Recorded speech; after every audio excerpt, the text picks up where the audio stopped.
Assalamualaikum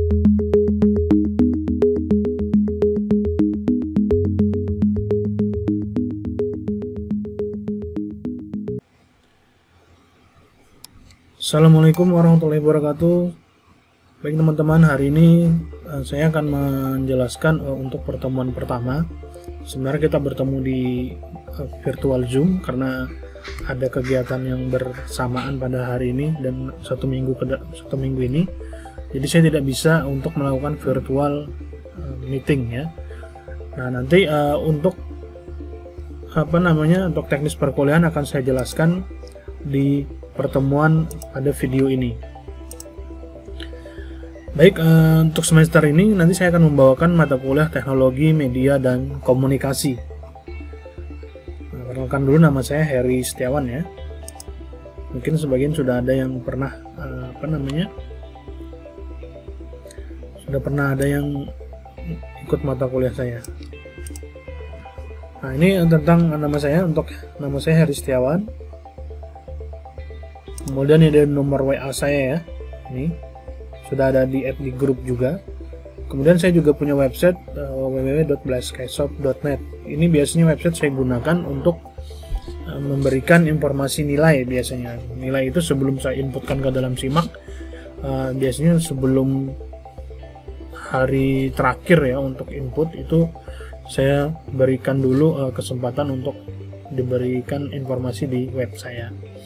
Jadi nanti misalnya kalau ada komplain, misalnya kalian ada tugas, kemudian tugasnya nggak terkirim atau merasa mengumpulkan tugas tetapi sudah ngirim kemudian nggak ada nilainya, nah nanti bisa konfirmasi. Jadi sebelum saya inputkan ke nilai finalnya ke SIMAK, kalian bisa akses dulu di website saya. Kemudian ada email juga, email heriboktugas@gmail.com. Email ini nanti digunakan untuk alternatif mengirimkan tugas.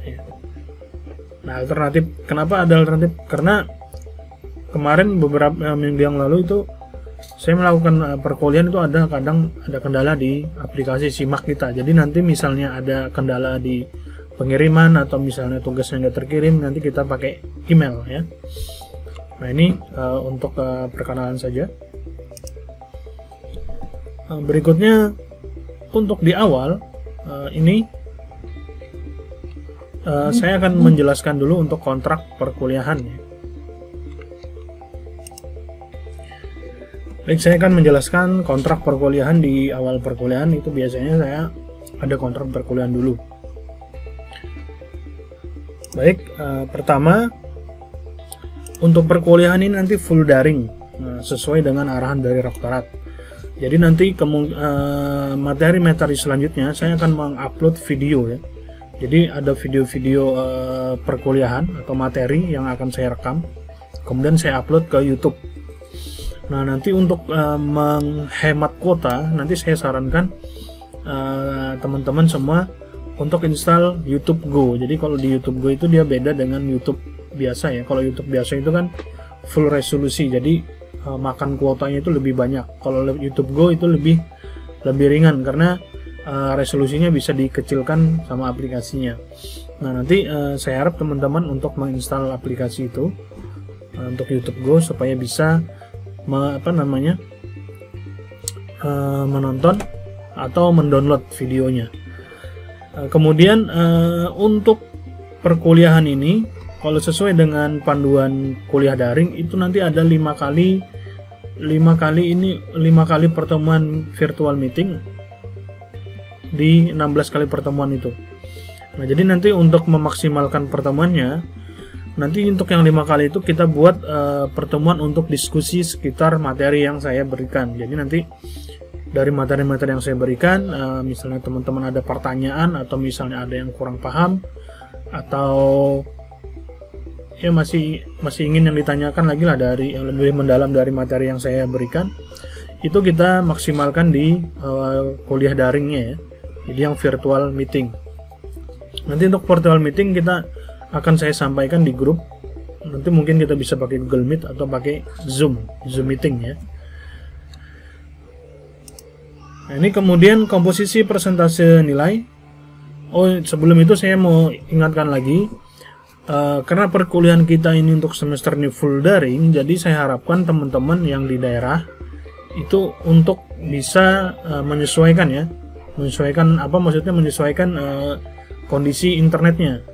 Tolong internetnya dikondisikan supaya bisa tetap hidup dan tetap terkoneksi supaya bisa mengikuti perkuliahan dalam semester ini. Karena di semester ini bukan hanya mata kuliah saya saja, beberapa mata kuliah dari dosen-dosen lain itu juga menggunakan daring ya. Cuma konsepnya masing-masing dosen ada yang berbeda-beda, ada yang lewat WA, ada yang lewat SIMAK dan lain-lain. Nah, untuk di mata kuliah saya nanti ini saya untuk di SIMAK itu saya manfaatkan untuk share materi. Jadi walaupun video saya nanti saya upload ke YouTube, itu tetap linknya atau misalnya saya sematkan di SIMAK juga. Jadi kalian bisa nonton dari SIMAK. Ini kemudian untuk komposisi presentasi penilaian. Ini kalau presentasi penilaian ini sesuai dengan di aplikasi di SIMAK nih ya. Jadi di aplikasi SIMAK itu ada format yang sudah baku. Yang saya tahu ini kan sudah semester 3 semua ya. 30% itu untuk tugas, 30% UTS, dan 40% UAS. Nah, untuk di mata kuliah saya, nilai tugas itu saya bagi lagi. Dari 30% komposisi itu, nilai tugasnya terdiri dari 15% kehadiran dan 15%-nya tugas. Jadi 15% tugas ini maksudnya misalnya saya ada tugas, nah ini nilainya akan ditambahkan nilai kehadiran. Jadi nanti diharapkan teman-teman untuk bisa hadir di setiap pertemuan ya. Untuk absennya, cara absennya bagaimana nanti setelah slide ini saya akan jelaskan bagaimana absen menggunakan SIMAK ya. Nah, nanti kita absennya menggunakan SIMAK, tapi seandainya misalnya SIMAK ada kendala, kita akan menggunakan link absensi alternatif. Nanti saya akan buatkan menggunakan Google Form. Jadi teman-teman bisa absen di situ. Kemudian grade penilaian nanti sesuai aplikasi di SIMAK. Jadi saya tinggal menguploadkan, nanti SIMAK aplikasinya yang akan menggrade nilainya ya. Untuk grade nilai A, B, C itu lulus, D tidak lulus, dan E gagal. Ini semua sudah tahu ya. Kalau E ini biasanya gagal bagaimana Pak? Kalau di mata kuliah saya E gagal ini adalah untuk mahasiswa yang hanya ada namanya. Maksudnya cuma ada namanya di absen, di SIMAK itu ada daftar namanya. Cuma mahasiswanya nggak pernah ikut UTS, nggak pernah ikut UAS, dan tugas-tugas nggak pernah ngerjakan juga. Nah ini akan dapat nilai E atau gagal ya. Kemudian yang D bagaimana Pak? Kalau D ini salah satu komponen dari 3 komponen penilaian untuk presentasi penilaian itu tidak ada yang tidak dipenuhi. Komponen penilaian mata kuliah kan ada tugas, UTS, dan UAS. Nah, jika salah satu ini ada yang tidak ada, itu biasanya kemungkinan bisa tidak lulus. Misalnya cuma ngerjakan tugas saja, tapi nggak pernah ikut UTS dan UAS. Atau cuma ikut UAS saja dengan UTS, tugasnya nggak pernah ngumpulkan. Ini otomatis juga bisa dapat D. Nah, untuk ABC ini lulus ya. Kalau di transkrip nilai itu tidak boleh ada nilai D dan E. Jadi misalnya teman-teman dapat nilai D atau E, itu wajib mengulang. Jadi wajib mengulang di mata kuliah saya lagi. Tapi saya harap nanti semua teman-teman di sini semuanya pada lulus ya, amin. Tidak ada yang tidak lulus. Jadi ya minimal B lah nilainya. Kalau C itu bagaimana Pak? Kalau C ini biasanya ada yang kurang. Misalnya tugasnya ada, UTS ada, UAS ada, tapi tugasnya nggak lengkap. Misalnya saya ada upload 5 tugas, tapi kalian cuma mengerjakan 2 atau 3. Nah, ini kan tugasnya nggak full, jadi nilainya juga nggak full, itu bisa dapat C. Kalau A dan B ini biasanya, kalau A yang perfect ya, kalau B itu kan ya di bawahnya A lah. Kemungkinan ada perbedaan di cara menjawab tugas dan keakuratan dari jawaban-jawaban yang soal-soal yang saya berikan. Nah, ini untuk penilaian ABC yang ABCD dan E-nya. Kemudian maksimal pertemuan kita 16 kali pertemuan karena mata kuliah ini nanti 2 SKS. Nah ini di mata kuliah saya plagiat tugas UTS UAS itu 0 atau tidak ada perbaikan. Ini untuk siapa Pak? Untuk yang mencontek atau yang nyontek? Dua-duanya saya berikan nilai 0. Karena saya tidak mau kalian tidak menghargai sebuah tugas atau pekerjaan. Karena saya pernah mahasiswa ya, jadi tahu rasanya bagaimana mengerjakan. Kalau saya kan background saya di IT. Nah, kalau di IT itu kami biasanya bikin tugas itu bisa 2 minggu, 3 minggu bikin program. Ya, jadi misalnya dosennya kasih tugas 1 minggu nih bikin program aplikasi penjualan. Nah, nanti sudah ngerjakan lama, kemudian bergadang ya, menghabiskan banyak keringat dan pikiran. Kemudian pada hari H temennya ada yang nggak ngerjakan, dia cuma bilang, bro pinjam tugasnya dong. Dia plagiat tugas. Nah ini ya. Jadi kalau di tugas kalian mungkin nanti ada tugas cuma mengganti NIM dan nama. Nah hal yang seperti ini jika saya temuin nilainya 0, tidak ada perbaikan ya. Jadi saya harapkan mengerjakan masing-masing. Karena kan setiap pikiran orang kan beda-beda ya. Misalnya cara berpikir orang berbeda. Misalnya ada tugas A, soalnya sama, jawabannya bisa beda. Karena misalnya kalian ada tugas, kalian bisa orang itu kan punya masing-masing cara pandang untuk menarik kesimpulan dari sebuah, misalnya kalian artikelnya sama nih dari web A atau misalnya dari buku A, kemudian tugasnya kalian merangkum. Nah itu kan setiap orang beda-beda cara merangkumnya. Nah ini tidak mungkin sama lah seperti itu. Makanya plagiat ini sangat ditekankan di mata kuliah saya, tidak ada. Oke ya, saya rasa ini yang bisa saya jelaskan untuk kontrak perkuliahan dan bisa mengerti bersama-sama. Nah, nanti misalnya kalau ini kan karena harusnya ada interaksi, jadi misalnya teman-teman ada masukan untuk kontrak perkuliahan ini, teman-teman bisa komen di diskusi, disimak, atau misalnya langsung ke YouTube saya untuk di komentar juga bisa. Nah ini untuk kontrak perkuliahan. Berikutnya adalah deskripsi dari perkuliahan ini ya. Jadi perkuliahan ini itu nanti memberikan pemahaman dan penguasaan materi kepada teman-teman semua ini mengenai pemahaman tentang komunikasi serta teknologi komunikasinya sebagai perkembangan di bidang komunikasi. Jadi kita nanti akan membahas tentang komunikasinya bagaimana, kemudian teknologi komunikasi yang digunakan itu di bidang komunikasi ini sendiri itu apa gitu. Nah ini nanti akan kita pelajari. Nah ini untuk capaian pembelajarannya nanti diharapkan setelah mengikuti perkuliahan ini teman-teman bisa mengetahui sejarah perkembangan teknologi media dan komunikasi. Nah kita tahu kan cara berkomunikasi atau teknologi komunikasi itu semakin berkembang. Ya kalau di awal dulu mungkin waktu di zaman batu, kalau kita lihat di film-film yang primitif ya, itu orang berkomunikasi tidak menggunakan bahasa, dia menggunakan bahasa isyarat lah seperti itu. Nah ini nanti kita akan pelajari sejarahnya bagaimana sampai yang sekarang, sampai menggunakan teknologi yang bagus sekarang ya. Kemudian mengetahui perkembangan teknologi komunikasi di era tulisan dan surat kabar. Jadi dulu, ini saya kasih flashback sedikit. Orang untuk berkomunikasi itu menggunakan tulisan atau surat ya. Misalnya kalau dulu itu kan ada sahabat pena istilahnya. Jadi kalau istilahnya di teknologi kan sekarang itu teman di Facebook lah atau di Twitter atau di media sosial. Nah itu adalah cara teknologinya. Nah dulu pakai era tulisan. Kemudian dan surat kabar. Jadi zaman dulu berita-berita itu menggunakan surat kabar. Kalau surat kabar ini isinya berupa informasi-informasi seperti itu. Kemudian mengetahui perkembangan era telekomunikasi. Telekomunikasi ini adalah komunikasi jarak jauh ya.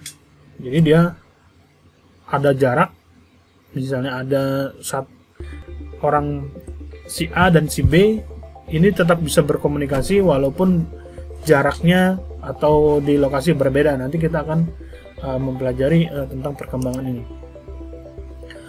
Kemudian mengetahui peran media dan teknologi dalam proses komunikasi. Jadi nanti kita akan mempelajari juga peran dari media dan teknologinya ini dalam proses berkomunikasi antar sesama user yang memerlukan informasi ya. Kemudian yang berikutnya adalah mengetahui tentang perubahan sosial dalam menggunakan teknologi dan media komunikasi. Jadi dia sekarang kalau kita lihat itu ada beberapa perubahan-perubahan yang terjadi di lingkungan sosial dalam menggunakan teknologi ya dan media komunikasi. Kalau zaman dulu ini kita ambil contoh saja ya, ada sisi negatif, sisi positif. Sisi positifnya kalau zaman sekarang komunikasi itu bisa lebih sering kapanpun ya dan dimanapun. Tetapi sisi negatifnya itu membuat komunikasi teknologi sekarang ini membuat yang dekat jadi jauh, yang jauh jadi dekat. Yang jauh jadi dekat, misalnya kita masih bisa berkomunikasi dengan orang tua, misalnya orang tua kita ada di daerah, kita ada di Palangkaraya, kita bisa tetap berkomunikasi. Tapi yang negatifnya membuat yang dekat menjadi jauh. Biasanya kalau kalian lihat saja ya, kalau ngumpul nih dengan teman, itu misalnya ngumpul di warung kopi atau lagi makan atau lagi ya ngumpul bareng, itu biasanya pada main handphone sendiri. Nah, handphone sendiri ini kan ada perubahan di di lingkungan sosial kita. Jadi penggunaan handphone itu membuat yang dekat jadi jauh, yang jauh jadi dekat. Jadi ada positif dan negatif. Ngumpul-ngumpul sama temennya cuma lihat handphone, akhirnya diam semua karena main HP sendiri. Nah, ini ada perubahan dalam perubahan sosial ya dalam penggunaan teknologi dan media komunikasi. Nanti ada beberapa hal yang lain lagi kita akan bahas. Oke, ini untuk slide yang akan saya yang bisa saya sampaikan. Berikutnya saya akan menjelaskan bagaimana cara untuk absen ya. Jadi absen nanti kita akan menggunakan simak. Jadi diharapkan kalian untuk setiap pertemuan, misalnya untuk teman-teman ini kan hari Senin ya, hari Senin jam 9. Jadi hari Senin jam 9 itu diwajibkan untuk buka simak ya. Jadi misalnya pertemuan ke depan nanti saya akan upload video materi. Jadi teman-teman tetap harus akses simak di jam mata kuliah tersebut. Nah, nanti sebenarnya ada dua cara untuk melakukan absensi. Yang pertama, nanti teman-teman bisa masuk di akun simak masing-masing ya. Kemudian teman-teman nanti pilih e-learning. Ada kemarin, nanti coba saya share di grup untuk tutorial penggunaan e-learning. Ada Pak Muklis Rahmadi itu bikin tutorial ya. Tutorial untuk penggunaan e-learning untuk mahasiswa. Nah, ini kalau di tampilan saya kurang lebih sama aja sih ya. Nanti kalian akses di tab yang atas itu e-learning. Kemudian kalian pilih harinya. Hari kalian ini hari Senin ya. Atau nanti hari Rabu, ini mata kuliah karena minggu ini saya tidak masuk. Untuk yang kelas B-nya juga sama. Tahun 2020-2021. Oh, ini kelas B, nanti saya juga ada ngajar untuk teknologi media komunikasi kelas A. Nanti ini sama saja. Kalian tinggal pilih harinya, disesuaikan hari Senin atau hari Rabu. Yang kelas B ini hari Senin, yang kelas A nanti hari Rabu. Nah ini untuk contoh ini akan saya buat untuk yang kelas A ya. Nah, nanti yang kelas B ini wajib login di simak jam 9 hari Senin. Yang kelas A ini hari Rabu jam 9 juga pagi.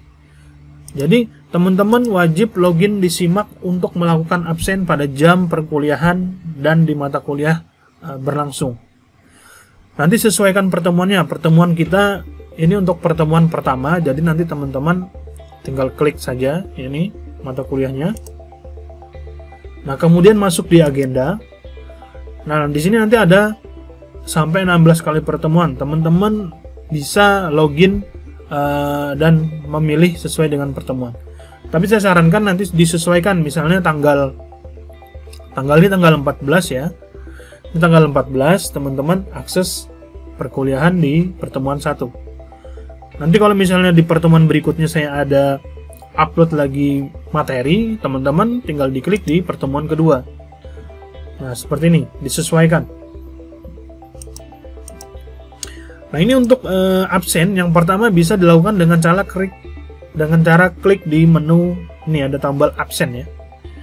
Nah, tapi ini kemarin saya coba di minggu lalu, ada sebagian yang nggak bisa kedeteksi.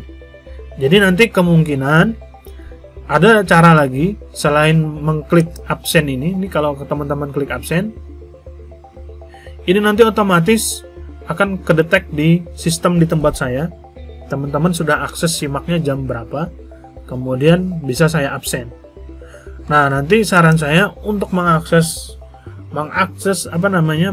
mata kuliahnya sesuai dengan jam perkuliahan ya. Ini di antara jam 9 sampai jam 10.40. Jadi teman-teman akses saja jam 9, itu sudah bisa diakses.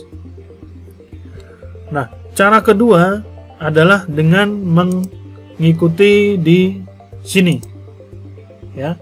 Jadi klik pertemuannya, nanti di sini ada diskusi. Jadi di bagian diskusi ini teman-teman tinggal ketik saja NIM aja ya. Misalnya NIM 1234567 strip hadir.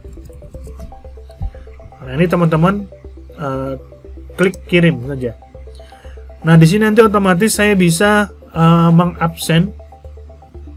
mengabsensi yang mengikuti diskusi ya.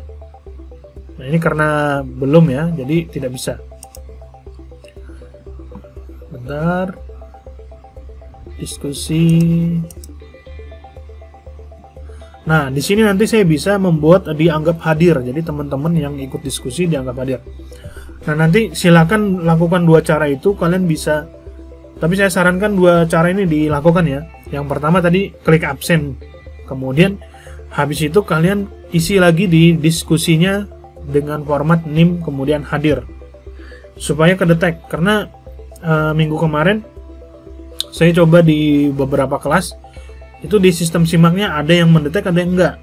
Nah, ini saya nggak tahu ada di sistemnya ya. Tapi kalau yang di diskusi ini otomatis bisa hadir. Yang penting kalian sudah masuk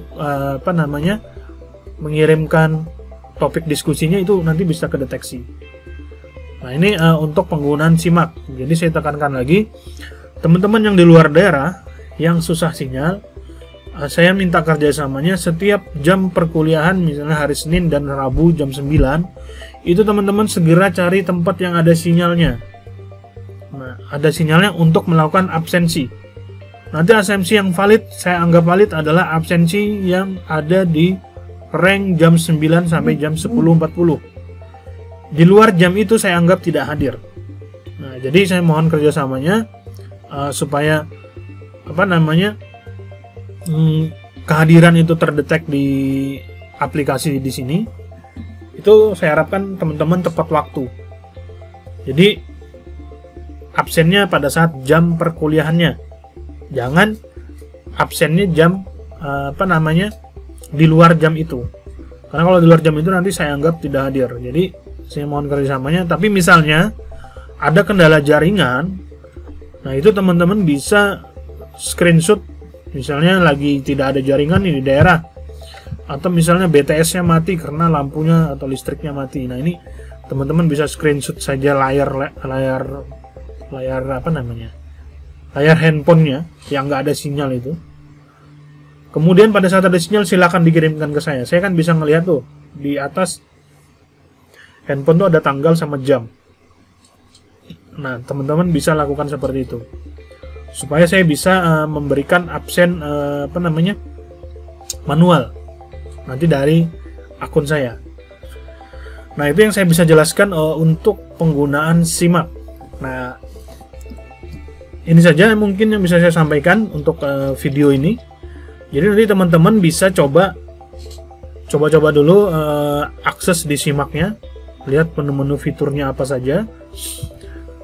Dan nanti misalnya kalau memang simaknya down atau tidak bisa diakses, nanti saya akan tolong diinfokan di grup. Nanti saya akan buatkan untuk link absensi alternatif menggunakan Google Form. Nanti akan saya share di grup. Oke, itu saja yang saya jelaskan. Terima kasih semuanya atas perhatiannya. Mohon maaf sekali lagi, untuk pertemuan pertama ini harusnya kita ada virtual meeting, tapi karena saya ada kegiatan di TIPD ya, untuk semingguan ini untuk menjadi panitia CPNS ya, untuk persiapan SKB, seleksi kompetensi bidang untuk CPNS.